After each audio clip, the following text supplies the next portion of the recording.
Hopefully you guys do follow me over at twitch.tv/YoungRiver59. I want to do these kind of updates for my main audience on my YouTube channel, because they miss a lot of this. So let me say this first. I do have a second channel. It's called YoungRiver59 Entertainment on YouTube. And that is dedicated to basically anything like not politics. Let's say that. Not to say every video is going to have like that is not related to politics is going to go on that channel. That was never what it was designed to do. Young River 59 Entertainment was basically designed to, when we have segments, when I have stuff that I'm doing in the gaming sense, that because I don't have that many uploads that I can do as far as notifications. You only get like 3 every 24 hours on YouTube on my main channel. So we go ahead and we send those over at Young River 59 Entertainment. And you can see, for example, I've done initial reviews on both Elden Ring as well as initial review on Babylon's Fall, which we've been playing a lot of. So this is more so, I just want to update you guys to let you know you should follow me over at twitch.tv/YoungRiver59 and watching us playing these various games right now. In a good position, because there have been 3 games, and it doesn't get like this with me generally, that I played the absolute shit out of. 2 of which aren't even, I don't want to say aren't really my style, because that's a lie. That's a complete lie. 2 of which are mainly single player driven and single player focused games. And as I've aged, I'm less like attracted to those. I love more the multiplayer experience and the gameplay that kind of comes out of that. However, game number 1, which was recent that we played the absolute shit out of, is Sifu. Sifu, so far, even of the other 2 games that I've been playing, has been my favorite game that I've played this year. So far, I know it's only 2 months technically, about to go in on the 3rd month. Sifu, for you guys that haven't played, it's made by Slow Clap. I believe it's a French company, and it's basically this kind of kung fu. It's not a full price game because it's relatively short, but basically how it works is that each time your character dies, the skills, of course, you can unlock depending on experience points and all that you're getting. But your character, every time he dies, if you don't start the level over and you do what quote unquote means get to give up, your character ages a year. You start at level or age 20. And you guys have been seeing, we've been getting a hell of a workout in. We're going to do it with Elden Ring as well. We're getting a hell of a workout in where I would do 10 push-ups per death. And these are long levels, and to not die is extremely difficult. And we finally got to the last boss without dying. So yeah, and what we would do is I would do like 10 push-ups per death, 10 reverse crunches per death. And holy shit, that one day, I think we were on the club, and I did on the upward of like 250 push-ups during that one session. But I love those types of games that, we made a challenge out of it. Sure, we could have beat it a long time ago, but we made a challenge out of it. Why? Because I love the gameplay. Certainly so much as a gameplay really predicated as combo kind of mechanics as well, but it's really predicated on like your reaction speed and all of that. And those are the types of combat systems that I love. I absolutely think it's one of the better combat systems that we're going to see. Thank you. Big shout out to Slow Clap for giving me that sort of experience. I would love you guys, much like what Ghost of Tsushima did with Legends, I would love you guys to see if you can sort of make that gameplay translate into some sort of online deal. Second game, of course, was Elden Ring. We have been playing it. I played virtually every Souls game, so it was an automatic pickup. We're having a blast with that. Basically ramming our head into the wall, getting very, very frustrated, which is what I've been doing ever since I started playing this shit, this series rather. And I did give an initial review certainly on that, but it's just, I know some diehard, which I would even consider myself a big From Software fan, but I know they don't like me to say this, but all it is just it's dark. It's another Souls game with open world mechanics. That's all this fucking game is. Nothing's really changed as far as the core combat system. Still a fucking clunky ass game. It got this Ashes of War shit and all of that, but it's largely the same thing. But it's one of those, hey, if it's not broke, don't fix it type of situation. Of course, I've always loved the challenge. Is what always attracted me to those games. We have been playing a lot of Elden Ring on stream as well. The other games. So right now we're kind of doing them both. Babylon's Fall, holy shit. I'm having an absolute blast playing that game. So the thing about Babylon's Fall, I thought it was it was so unfairly criticized because you had a bunch of people, and if you read their like reviews, man, these fucking hack ass YouTubers essentially upset because Platinum Games, Japanese company, if I'm not mistaken, announced that it was they use a term that people don't like to hear, live service. And it's hilarious because all in the context of how they used it was basically saying, okay, this is a game that we plan to develop going into the future in addition to all of the content that you get on the base game. Now, I want to give people some context here. We play, full price game, what is that, $60?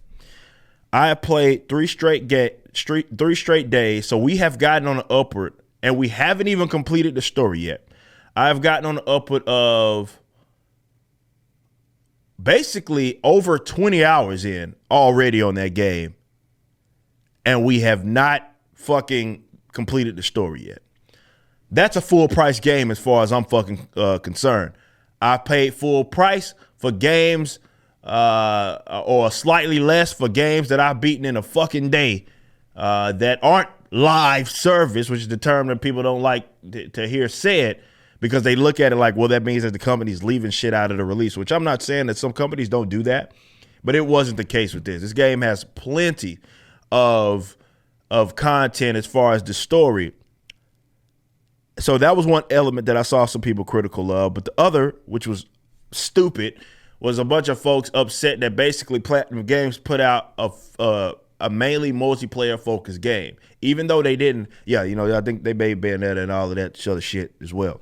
But even though right from the jump, I mean, first developers like video, they're like, hey, I wanted to build an online RPG centered around you guys being able to jump in with your bros. That's the experience that they wanted to give you. Yes, there's elements that, of course, you can do single player, but that was the ultimate experience. So you got crackhead motherfuckers, which I liken them to the same people that want Dark or Souls games to have easy modes. Y'all are the same motherfuckers as far as I'm concerned. The anti-multiplayer crackhead motherfuckers. You got a million single player games, right, that you can fucking play that are RPGs that are single player focused, despite having like cooperative elements, maybe like what I would consider more Elden Ring type shit. And God forbid multiplayer can't get one live response action with a true live response combat system.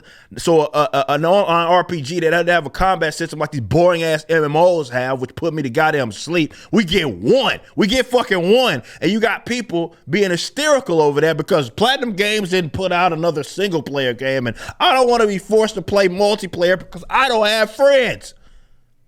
And they criticize the game based upon what they wanted it to be, which is this why I liken you to the same people who want fucking easy modes on fucking like the Souls game. You're the same type of person because you go into it like, well, I want this game to be a certain way, even though the devs didn't want it to be that way, even though they had a core audience and concept in mind, and because it didn't meet the expectation that you wanted it to be, even though they didn't try to present it that way, you criticize the game. That's bullshit, and it's unfair. So I will say that I've had as much fun playing the game as I play. You can see our VOD, and to see if you were fucking interested in it, I'll be posting some of those clips on my Young Provider Entertainment page. Like I've said, if you are not into online multiplayer games, this is not.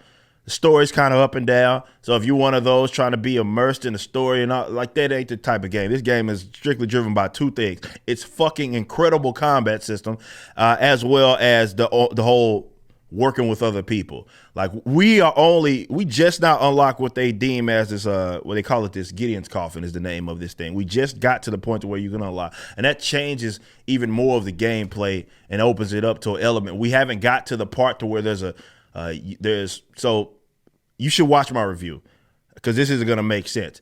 Basically, you can equip 4 weapons at a time, and towards the end game content, which we're not there yet, you will be able to unlock modes for each of those deals. So this is how they did accessibility, and this is what I like about it. If you're going to do accessibility, which I hate that term used in gaming, this is the way that you should do it, okay? But they made it to where the game has a standard mode, the weapons. You have a standard mode, you have a power mode, and you have a what is deemed as a technical mode, right? So it's 3 different modes. We haven't got there yet. But how it works is that if you want to play standard or power, basically you just push one button and fucking you can do certain combos. But if you really want to open the game, the timing element gets opened up and all of that. There's this technical mode, which has, with the sword alone, you got like 11 fucking combos that you can do, certainly with that. And of course, there's your gear can be more akin to, hey, if you had a well-timed attack with this, you get a buff. I'm fucking having a blast on this game, and I can't wait to get to that aspect. But this is a game that is severely, I think, going to be slept on under the radar. I don't know how it's going to do in Japan, but certainly out here, it's not going to get as much hype because it's not. It did kind of release the time Elden Ring released as well. But if you've even played Bayonetta and you played those types of live response combat system, dodge, Gohan type of shit, you will fall in love with this game. But if you're going into that it's going to be a single player game, then yeah, you're not going to like it. But I'm having fun. Those are the 3 games that I'm playing right now. More so right now, it's jumping between. We're playing more Babylon's Fall than anything. Generally, how I'm setting it up is like I'll play because Napa, who we're playing Babylon's Fall with, as well as Radio, Napa doesn't get free until late at night. So I play a little bit of Elden Ring before we then dive into Babylon's Fall for fucking hours. So I'm having a blast playing the game. I'm having a blast playing Elden Ring. And that's what's in the fucking rotation right now. You guys should follow me over at twitch.tv/YoungRipper59 and show some love and come through and even see me play some of these games. You just listened to a clip from my podcast, For Canon's Sake, which is live throughout the week at 12 p.m. Central on youtube.com/YoungRipper59 and odyssey.com/@YoungRipper59. Be sure to check out my website, ericdjuly.com, so you can stay up to date with everything it is that I'm doing. You can also become a member and get access to a bunch of cool perks and exclusive content, which includes a social media hub where you can interact with myself and other members. It even has an app that you can get, which is now live in the Google and Apple stores.